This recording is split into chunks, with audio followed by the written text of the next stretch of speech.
بسم اللہ الرحمن الرحیم۔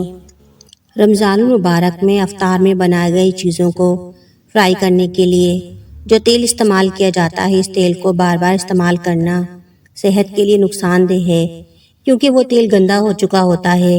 اس میں رول، سموسوں کے جو اجزاء ہوتے ہیں وہ ٹوٹ کر گر جاتے ہیں۔ اس کے علاوہ پکوڑوں کا بیسن بھی گر جاتا ہے۔ تو اس تیل کو دوبارہ صاف اور شفاف کرنے کے لیے 2 چمچ کارن فلور کو تھوڑے سے پانی میں حل کر کے پیسٹ بنا کر تیل میں ڈال دیں۔ اس کے بعد تیل کو گرم کرنا شروع کریں۔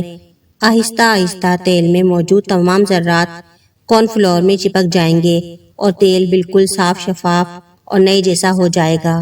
بیسن کے پکوڑوں سے پیدا ہونے والی بدہضمی کو دور کرنے کے لیے پکوڑے بناتے وقت اس میں اجوائن کو کوٹ کر لازمی ڈالا کریں۔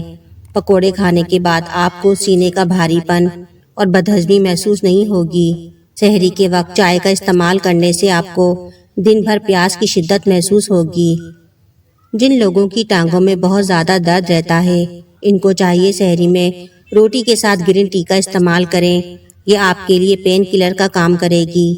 چنے کی دال پکاتے وقت اس میں لیموں نچوڑ کر کھانے سے پیٹ کی چربی کم ہو جائے گی۔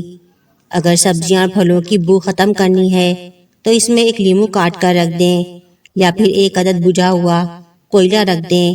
فریج میں موجود سبزیوں اور پھلوں کی بو کوئلہ یا پھر لیموں اپنے اندر جذب کر لے گا۔ آلو بخارے اور املی کا شربت گرمی میں بھوک اور پیاس سے بچنے کا بہترین ذریعہ ہے، اس لیے اس شربت کو افطار میں ضرور بنا کر پئیں۔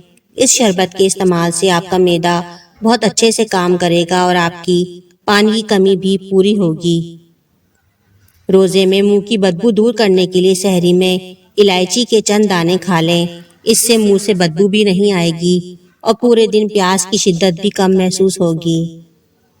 نہار منہ 1 چمچ گھی کھانے سے آپ کا پیٹ کا نظام صحیح رہتا ہے اور گیس کے مسائل سے بھی نجات حاصل ہو جاتی ہے۔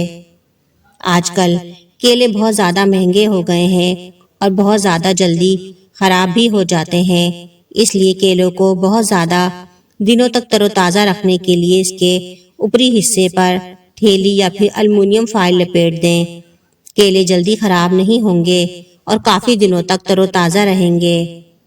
سحر اور افطار میں دہی میں تھوڑی سی کالی مرچ ڈال کر کھائی جائے تو یہ وزن گھٹانے کا کام کرتی ہے۔ افطاری کے وقت آلو کی چپس فرائی کرتے ہوئے اگر کڑھائی میں تھوڑی سی پھٹکری کا ٹکڑا ڈال دیا جائے اور پھر چپس فرائی کریں تو چپس بہت ہی زیادہ خستہ کرسپی بنتے ہیں۔ خواتین کے پاس افطاری میں بالکل بھی ٹائم نہیں بچتا، کیونکہ وہ دیگر اشیاء بنانے اور تلنے میں لگی ہوئی ہوتی ہیں۔ ایسے میں شربت میں چینی گھولنا بہت ہی زیادہ مشکل ہو جاتا ہے، کیونکہ ساتھ ہی ساتھ ان کو دوسرا کام بھی کرنا ہوتا ہے، اس لیے چینی کو ہمیشہ سے پہلے پیس کر رکھ لیں۔ افطاری اور کھانا کھانے کے بعد بھاری پن محسوس ہو تو لیموں کے قطرے پی لیں، بھاری پن ختم ہو جائے گا۔ روزہ رکھنے کی وجہ سے پانی کی کمی ہو جاتی ہے اور بعض لوگوں کو پیشاب کرنے میں جلن ہوتی ہے، تو کچی لسی میں نمک ڈال کر پئیں یا پھر خربوزہ اور تربوز کھائیں تو آپ کو اس تکلیف سے نجات حاصل ہو جائے گی۔ اگر روزہ رکھنے کی وجہ سے کمزوری محسوس ہو تو افطار میں 1 گلاس پانی میں لیموں، نمک اور چینی ملا کر پی لیں، فوری توانائی حاصل ہوگی۔ پیٹ میں درد یا مروڑ اٹھے تو سونف، اجوائن، خشک پودینہ اور 1 الائچی ملا کر چبا کر کھا لیں، فوری آرام مل جائے گا۔ اگر آپ کو ہماری ویڈیو پسند آئی ہے تو ویڈیو کو لائک، شیئر اور چینل کو سبسکرائب لازمی کیجیے گا۔